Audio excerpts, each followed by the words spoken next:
Today, our guest is Dooley Walker from Calgary, Alberta, sharing his message in recovery.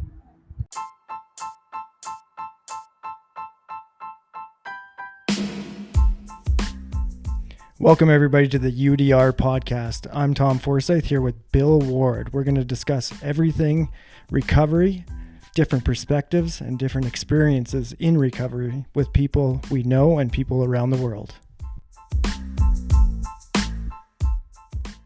Yeah, speaking to a spiritual malady, I was talking about this the other night and what that looks like, and it's often overlooked, I find, in some of the 12-step fellowships, from my experience around the city, that is, and what the spiritual malady actually looks like, feels like, and what part it plays. Often we talk about the obsession of the mind and we talk about the allergy of the body, but spiritual malady is the thing that I noticed first before the other two came into play in my life. Spiritual malady is just nothing's ever good enough. I always got somewhere better to go, regardless, no matter what I get, I obtain. I take it for granted, and it's unfulfilling. I milk it for more than it's worth, and then I'm on to the next thing. So the spiritual malady in my life, I can remember way back, and it just felt, empty, lonely, and a lot of discontented in there. And I always thought that I could, if I could only be someone else or somewhere else, or if I could just be, more entertaining, and people would like me better. And, that caused me to put a lot of conditional situations through friends, family, girlfriends, stuff like that. It was conditional. So if I act or do a certain way or provide, then I'll get the love that I'm looking for or craving through this, spiritual malady. And, what I'm shooting for these days is full love and compassion and unconditional love and acceptance. So I'll just pass it on for now. Right on, Dooley. Dooley, I've known you now for probably a good year and a half. We've become pretty good friends. We've grown together in our own spirituality and our growth through Native culture teachings and that aspect of spirituality. And, we attend a lot of meetings together and we hang out. And as we have kind of walked together and Tommy and I have walked together, and, as we go through this process of removing the substance from our lives through doing some of this work, we get to the place where we're really concentrating on that spiritual malady.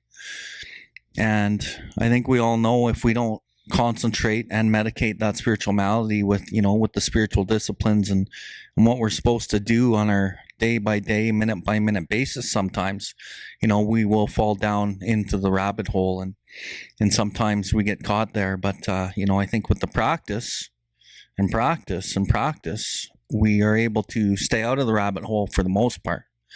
So I'd like to ask you, in your early journey of recovery, I know that you had a relapse in there, and can you tell me kind of what that first little bit was like when you came in and you got some of the tools and you saw some people doing some things that you'd never experienced, and there was a whole atmosphere of life that you had never really experienced, and it was probably a shock and kind of like a kick in the face to be like, wow, what the fuck are these guys doing?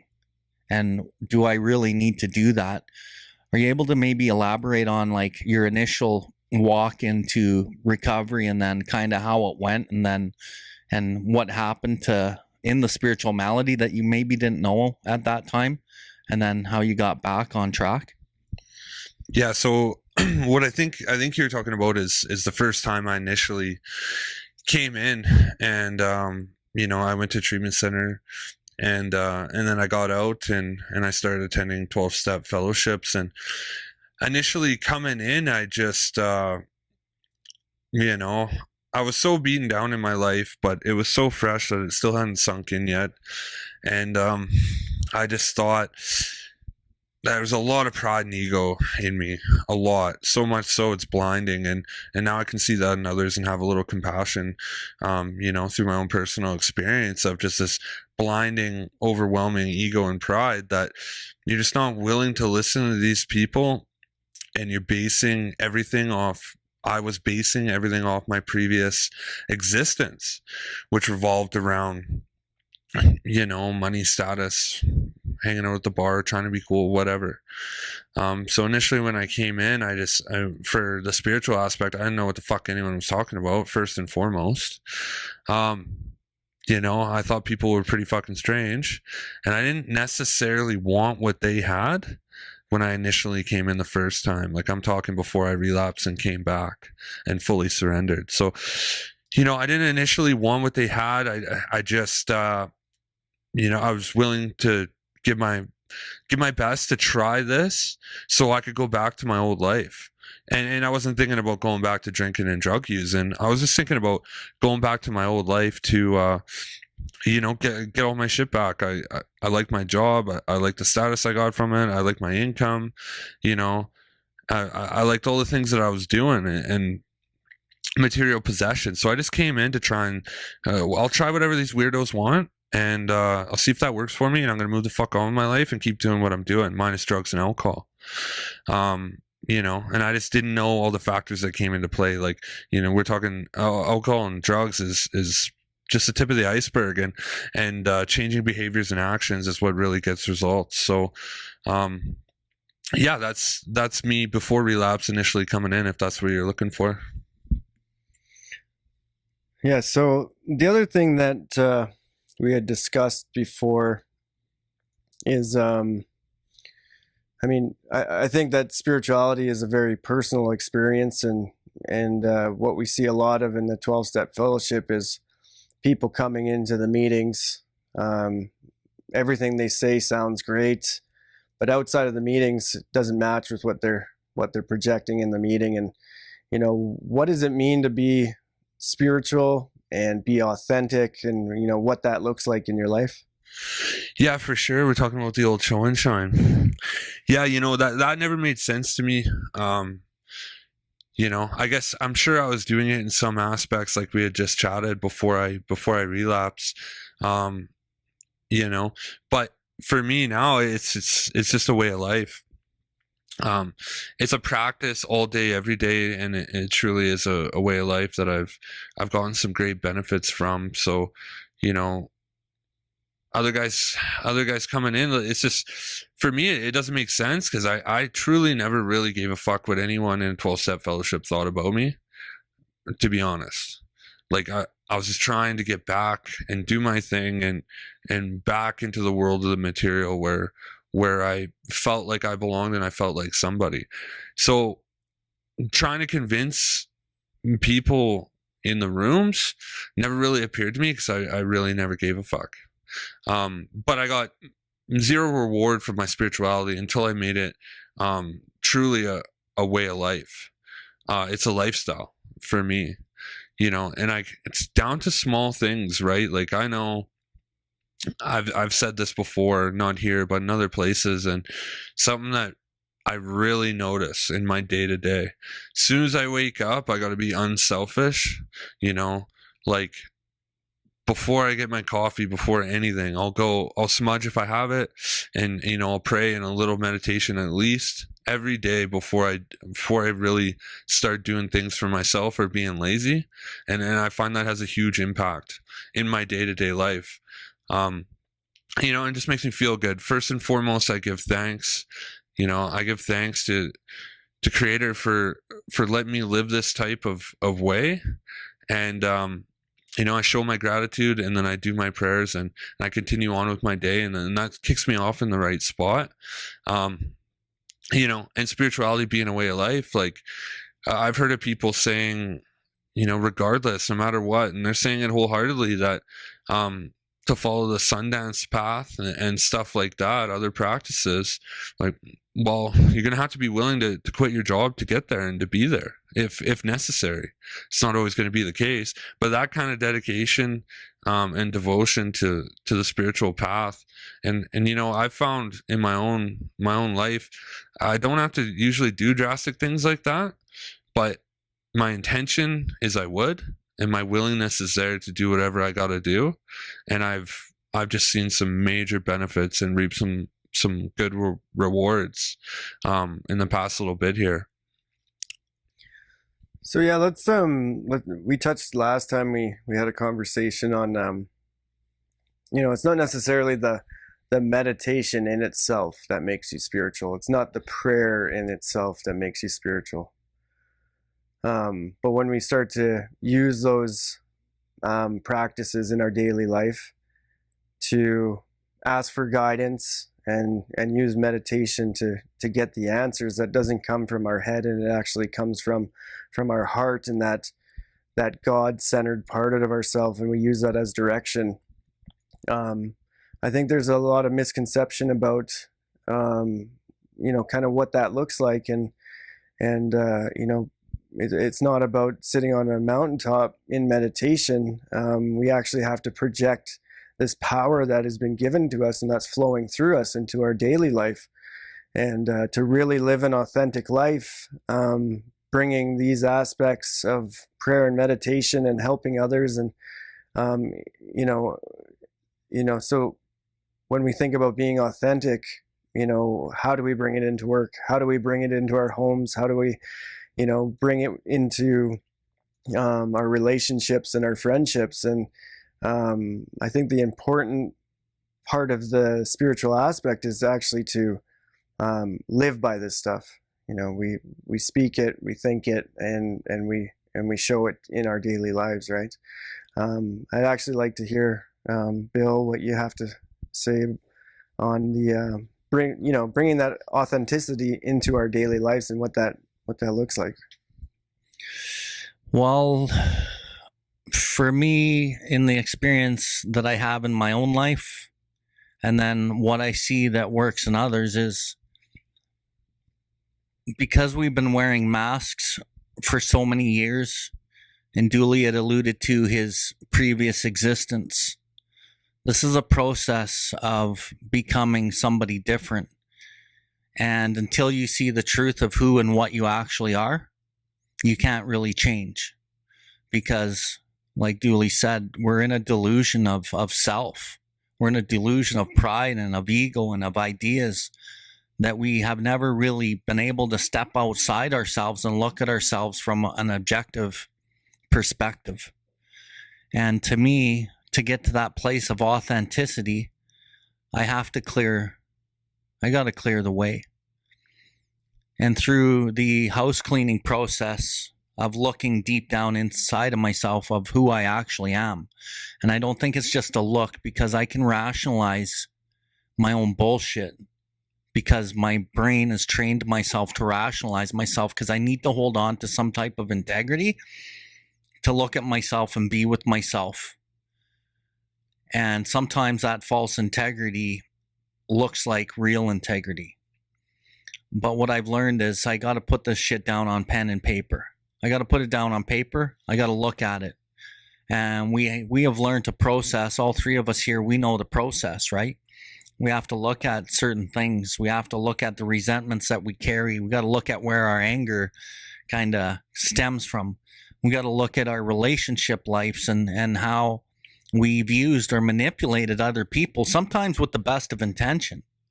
But the intention isn't always telling you the truth, because I have a brain that kind of hides and it allows me to hold on to false integrity, a lie that I think I'm doing the right thing, but really my motive underneath of that is really not in alignment with who I truly am. But in my defense of that pride and ego, a lot of it's been ingrained and indoctrinated into my own belief system through television, through billboards, through other people's ideas, through, me growing up in societal belief systems.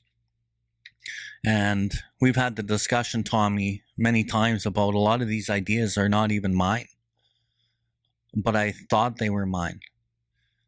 So I think the first step in actual authenticity is looking at what and who you really are, trying to find out where You're trying to fill a hole on the inside from something on the outside, and how my behavior will manifest and try to bring me what I think it is.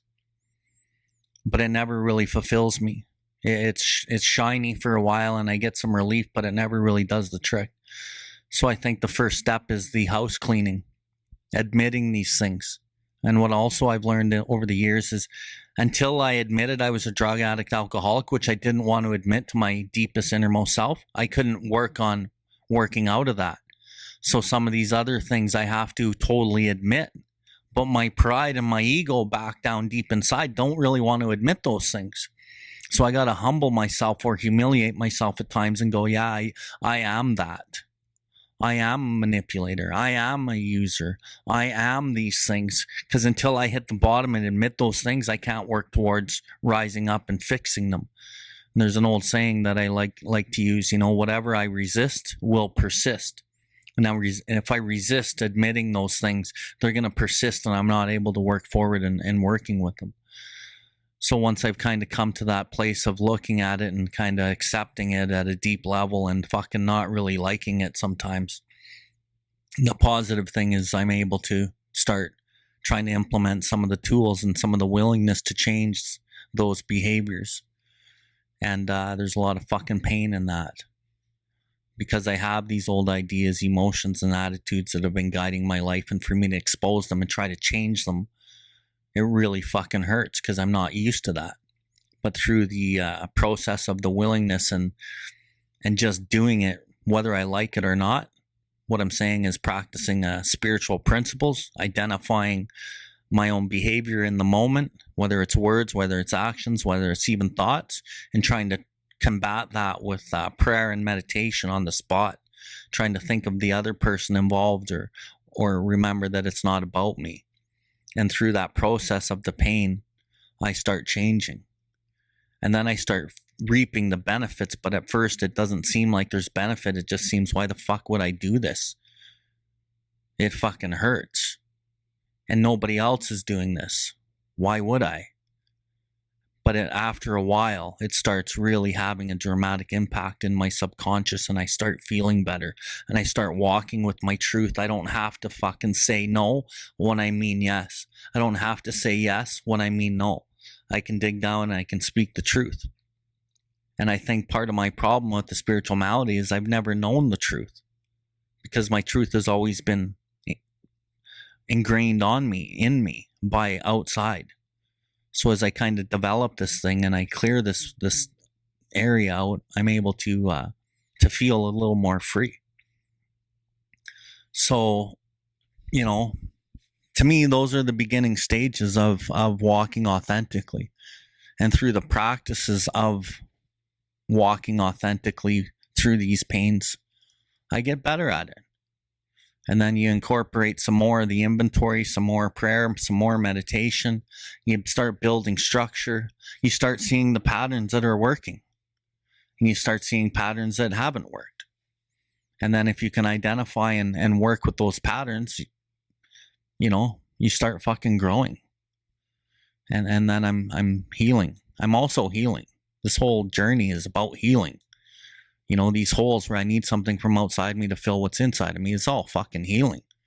And through the process, I'm turning my will and my life over because I need God's help in all these areas. And then I turn a little more over, I turn a little more over, I turn a little more over. And then I start feeling some gifts. And I don't want to fucking go back. Once you rise your level of consciousness, you don't want to fucking go back, right? So I'm going to turn this into, my next question for Dooley. As you start growing, Dooley, and you start gaining levels of consciousness, you quit working with force, and you start working with this power that we never really came here for. What's it like to kind of be pulled back down into force? And how do you feel when you've been placed in situations where people are still using force and they are baiting you to use your force? And what's that been like to try to climb out of that and stay up in power? Go ahead. Yeah, 100%. 100%. I recently, went back to my hometown, spent a lot of time where I'm from and with friends and family that, I hadn't spent that much time with recently. And, people have a hard time accepting or whatever, or people don't even notice what they're doing. But yeah, I notice a lot of people, right? They're kind of trying to just poke and prod, and you can see how they're living, and they'll tell you that you're living wrong to your face, you know, and just telling you kind of what you should be doing. And, it takes me everything I got not to tell them, take a look in the mirror. What are you doing? What should you be doing? But, in those situations, I find that what's worked for me is, I don't engage, and it's difficult sometimes. It's very difficult because I've had guys that's just like a little chihuahua and they won't shut up, man, and they're just bark at you all day trying to get a rise out of other people, and and I'm not perfect by any means, but I try my best to preserve what I got. I know if I engage with that, like I'm just dropping levels of consciousness so fast, and it's hard to elevate again.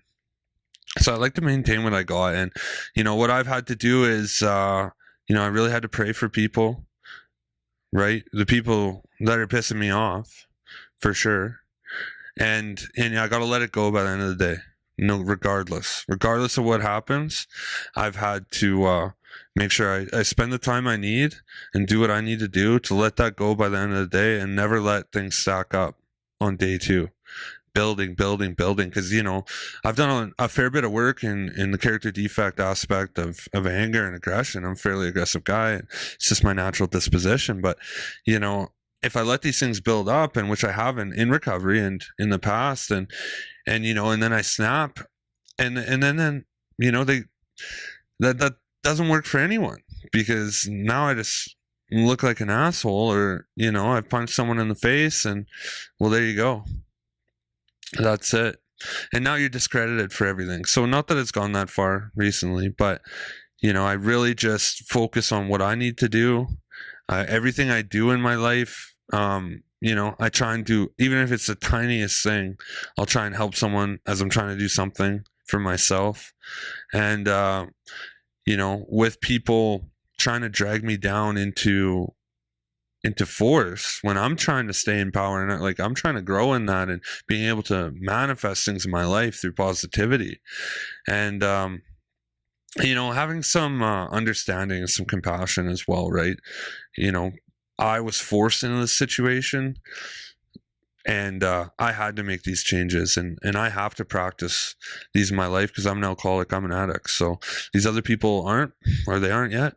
And they don't need to worry about that. And I need to be able to understand that and accept that and forgive and move on, or else I'm starting to build resentments, and we all know what that looks like. And, it's a bad place for me.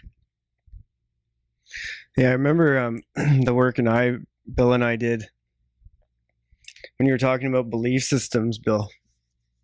And, there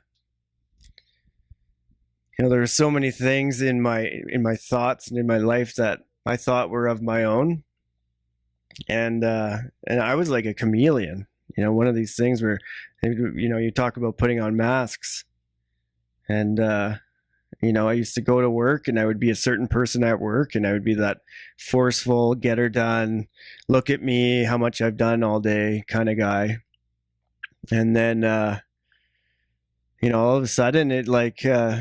This process of looking at my beliefs and what were mine, it was just like, it was just a huge change in perception of who I was. And, one of my beliefs, the one that my grandfather gave me was, just stick to what you're good at and your bills will always be paid. So I stuck to what I was good at, which was construction, because basically that's all I ever knew. And, once I realized that wasn't even my belief, then I could start to change my career as well. And that's just a small example of what can change just by changing the perception of the way I look at myself. And, and I started to bring in this new state of being into my work. that I'd been going through with Bill. And, you know, it was a game changer. And I started to look at the work that I was doing, not to do it as fast as I could to make the most amount of money, but to do it the best I could for the person I was doing for, because it was the right thing to do. And at the time I had a business partner that worked with Force, and everything was about maximizing profits. And, you know, he would do whatever it took to make the most amount of money. And, you know, so it just became a part of me that I just couldn't work that way anymore. And, you know, so it became really difficult to bring this different state of consciousness into working with this individual on a daily basis. You know, so I was able somehow to kind of stay calm through just working with him. You know, he was just such a high energy, forceful guy. And it really taught me a lot on how to stay centered and not let other people kind of invade my energy level. And it takes a lot of work. Like, it is not easy. It is not an easy task. You know, so I'm constantly practicing these things in my daily life, so that, because the thing is about this thing that we're doing here is we don't know what's coming tomorrow. You know, so we can't just, you know, my sobriety, it doesn't matter what I did last week about my sobriety, because if some shit hits the fan this week and I'm not prepared, I don't know what I'm going to react. I can so easily unwind and have those old, you know, wired thoughts come back in, because, you know, been working at this for a while, and really working at it with Bill the past about year and a half, maybe a bit more. But, you know, I continued to get drunk in the program, because I would do the steps and then I would just stop. And even though I got rewired and, you know, felt a sense of power from God flow in, if I stop this shit, it unravels. And I go back to the old way of thinking, and I can't even see it myself. And I need some people in my life to talk to this stuff about. I need to discern decisions before I make them. Because if I just run the way I think all the time, you know, I'm going to cause pain, and I'm going to step on people's toes, and I'm going to convince myself that it's the right thing to do. You know, so, you know, living authentically, I mean, this is where we practice. You know, can I practice this in my relationship? Can I practice it with my kid? Can I practice it in the meetings? Can I practice it in my daily life? Because if I don't groove this shit into my life on a daily basis, I will forget. And I will go back to old thought patterns, and those old thought patterns will drive me to places where I'm just a total arrogant asshole again. And, you know, it's easy to think that I got this some days, you know, but if shit hits the fan and I'm not prepared, you know, and centered with God, and I'm doing my prayer and meditation, it's easy to forget. So I think really the real practice of being spiritual happens in your daily life. You know, the meditation grounds me and gets me centered, so that I can go into my day grounded and centered. You know, the prayer, I'm asking for direction because I don't know what's best for me. But if I get down on my knees in the morning and I pray, and then I get up and I just do my own thing and I think the way I used to think, the prayer is useless. But if I clear my mind and I open up to this higher power, and I'm living in my heart instead of my head, doing that the best I can, I will get direction. Because God wants the best for me, and he wants to direct me into the best possible place for me. I just have no idea what that looks like, and that's really fucking uncomfortable. So to have this trust in the higher power that's going to direct my thinking today, you know, that's not an easy task, because, you know, I want to know the outcome. I want to know what's next, and I want it now. And you know, so I lived that way my entire life. So to think in even just a few years that I could unravel this, you know, that's just, I don't believe that that's possible with, you know, my experience. So I wanted to ask you guys, what are some of the events or situations that you guys have, walked through or slammed into that have really, really kicked your ass into a direction that you didn't know was going to be positive? Or what type of situation did you encounter that has helped you grow? Because I know both you and myself, we grow through the pain. Is there any certain things that stick out in your journey, Dooley, that were like really punches to the face and you were just like, okay, fucking blind faith, I'm jumping off the cliff here and I don't even fucking know, and it's totally uncomfortable, but I'm gonna try this? Do you have anything? Yeah, I know a bunch. Like, the first part where I was ready to fully surrender and I was ready to actually try 100% someone else's plan and idea as they knew better than I did, at the point, and coming back to a fellowship, and my sponsor looked me dead in the eye and he said, with God's will, I haven't gone without. And to this day, that's been true in my own life. I was just chatting with him yesterday, and we're kind of doing a run back as I'm going back to my old career, the career that I lost through addiction, and I'm going back up there next week. So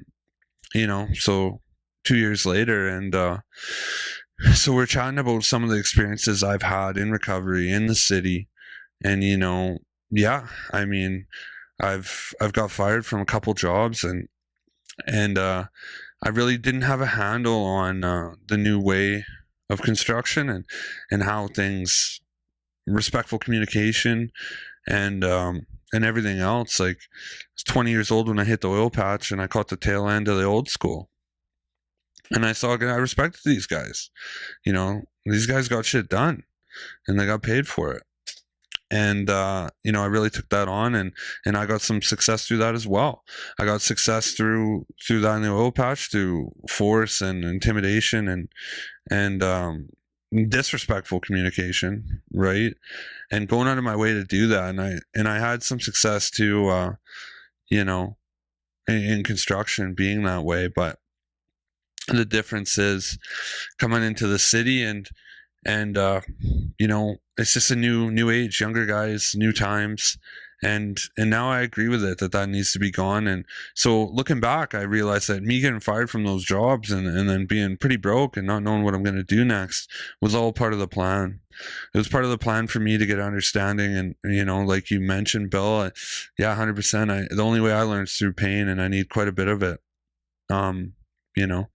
So that being said, all these instances where, I couldn't act this way anymore. And the main focus point moving on to this next project is respectful communication and how can I motivate men to work, not through fear, intimidation, and disrespectful conduct. And so, yeah, it's all part of the bigger picture. And, I needed those. Biggest experience. That was a game changer in my recovery, and just the way I did everything was, we were talking about those belief systems and, what happens when we start to discover parts of ourselves that aren't necessarily ours. Was, there's a huge people-pleasing aspect of my life that I just thought it was the way we were supposed to be. We were taught to be polite all the time. We're supposed to be nice all the time. We're not supposed to hurt other people's feelings, which it is true to some extent. But when I'm trying to control people's outcomes and emotions by not speaking the truth, this is when it starts to damage my spirit, was what I've come to realize. And there was a point where my wife and I had separated, and I started dating again. And, my ex-wife at the time started asking if I was dating yet, and I kept lying to her, saying no, because I didn't want to hurt her feelings. And I knew it was going to be something that was going to cause a lot of chaos in my life, and I was really trying my best to avoid that. And for the first time in my recovery, I was at a point of, am I willing to go to any length find peace and to, to recover. And I think my sponsor, knew that, and Bill, he said, dude, you gotta get honest with her. Like, you really have to do this. And I just said, okay, because I'd been trying to do this thing my way for so long, and I kept relapsing over and over again. So I phoned her back and I said, you know what? I'm sorry I lied. I am seeing someone else. And just like I thought, it was a total chaotic shit show. She drained my bank account. There was like, $20,000 or $30,000 that she took out of the bank account and left me with nothing. And she was angry for months. But at the same time, Bill, I've told you this before, you couldn't put a price on the peace I felt. And, I was a guy that suffered from crippling anxiety in my recovery because, I just could not speak my truth. And what I've learned is if I can't speak my truth, the spirit inside me starts to die, and it creates this inner turmoil within me. And it drives me to places of insanity. And, so that was the point of where I understood what it took to be honest, no matter what the outcome is. Not saying that I'm going to be honest, if it's going to be harmful for somebody, but in this case, like, it was actually helpful for her because she could actually do the healing that she needed to do from that point. And I was so afraid of conflict that I had never tried anything like that before. I always tiptoed around everybody, and this is where I faced the fact, and I was just real honest. And since that day, I've barely even have anxiety, like, not to that extent for sure, but rarely do I get, there's a bit of anxiety in it, but today I understand that that's a signal coming from my body trying to tell me something's not sitting right. You got to look and find what it is, because I can't always see it on my own. But if I have that feeling of anxiety today, there's something there that I'm not seeing and I'm not dealing with. And so this has been like the biggest gift to me in the program, was that moment, because now that I understand that when I'm not feeling the way I feel, where it's usually peaceful and a sense of, okayness, really, like I just know today that if I don't feel that there's something to look at and there's something to be dealt with, and there's, and there's some self-searching that needs to be done. And sometimes it's just very little things where, it seems like it's not even a big deal. But, Bill always told me, count your pennies and your nickels and the dollars take care of themselves. So if I don't let things pile up, and I'm telling you, like, the little things can pile up and really start to destroy my spirit. But if I keep an eye on the way I feel and what's going on, I have the ability to be at peace most of the time, as long as I'm willing to do the self-searching and bring it to other people and bring it to meditation and find out what that is. So that was the biggest gift that I had ever gotten in my sobriety. You'd mentioned something, Tommy, about bringing it to other people. I know we're running a little bit short on time here, but we probably got about 7 or 8 minutes. I'd just like to kind of ask both of you guys, because I know how important it's been in my life, relying on pillars, talking to other people about some of the pennies and the nickels, the small things in our lives that kind of twist us up, allow us to get in fear, allow us to act in behaviors that we're trying to relinquish and change. Dooley, how important has pillars and those type of people been in your life? And as you have heard me say before, and I'm sure you've, attuned to this and seen it, water's finding its own level, right? So 2 things. One, how has pillars worked in your life, and how important is it to discern certain information with them? And how has the term water finds its own level played out in your own recovery? Yeah, so I think it's pretty fucking imperative to have some solid grounded pillars, whatever that looks like. Everybody's different, and that obviously starts with a sponsor, first things first, and then branching out and talking to some guys that have some experience around you, and then moving forward to spiritual leaders, which I've had all three, and I'm super grateful for that.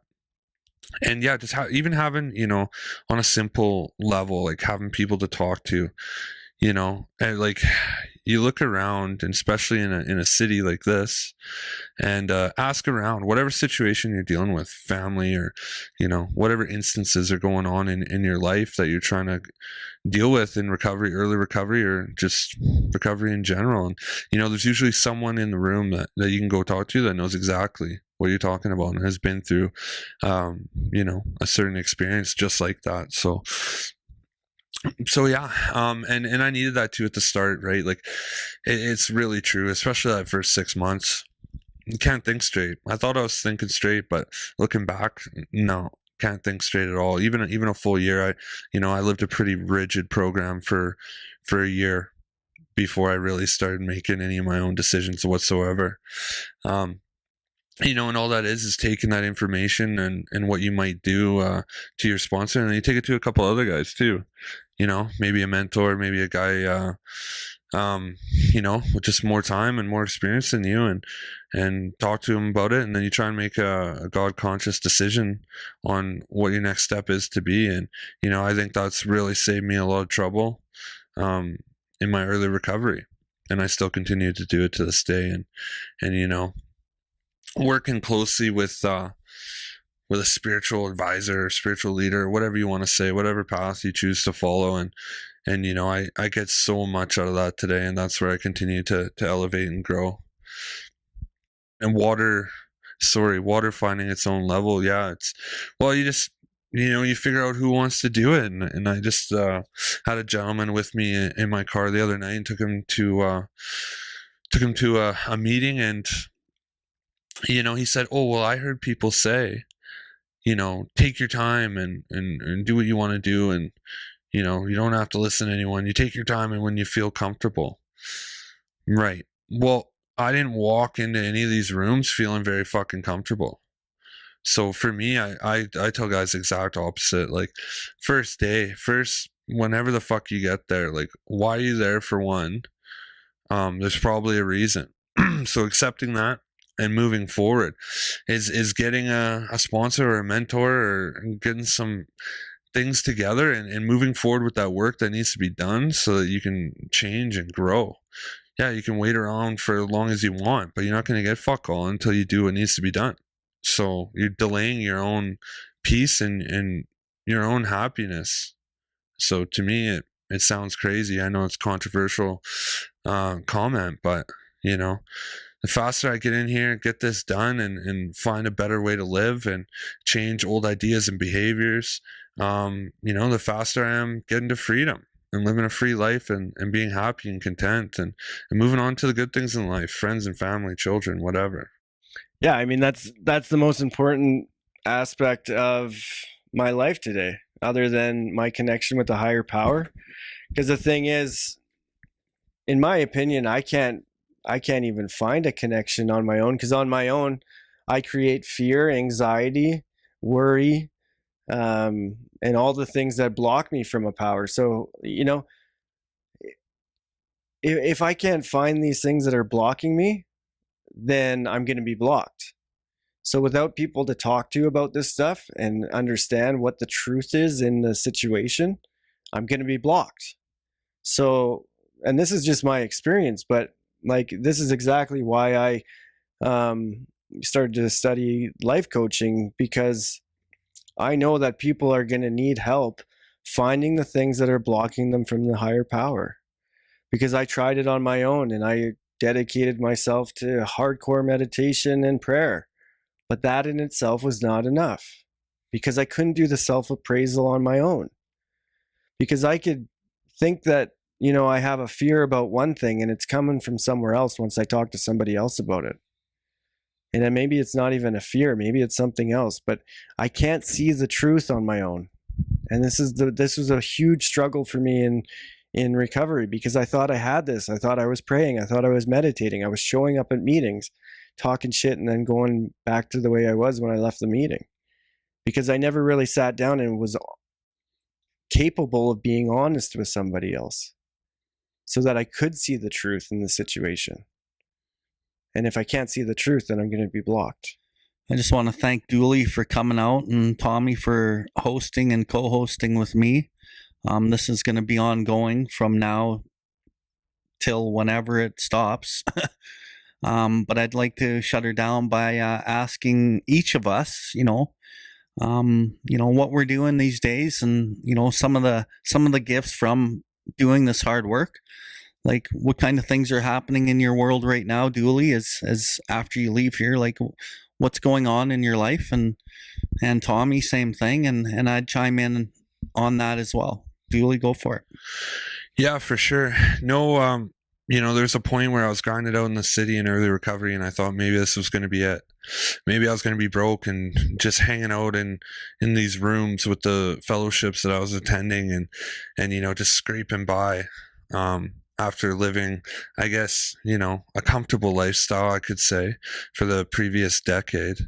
But just that's where that blind faith comes into play. Like, I knew I'd trust my higher power, and I trusted the direction as it felt good, and I knew it was good in my heart, and I was doing the right thing. So, I just pushed forward with blind faith, and now these days, the gifts are coming fast, and my life's moving fast again. And, I was back home on Vancouver Island, hanging out at the river, boating, fishing, everything with good friends, and, meeting new people who, I enjoy, and going on from there. I'm heading out back to my old career and, get that fired up, and, just getting back to life with a new perspective, a new sets of morals, values, integrity, and character. Or at least I'd like to think so, and practicing this life and this way of life, and bringing that into these new opportunities, and we'll see what kind of success comes with that.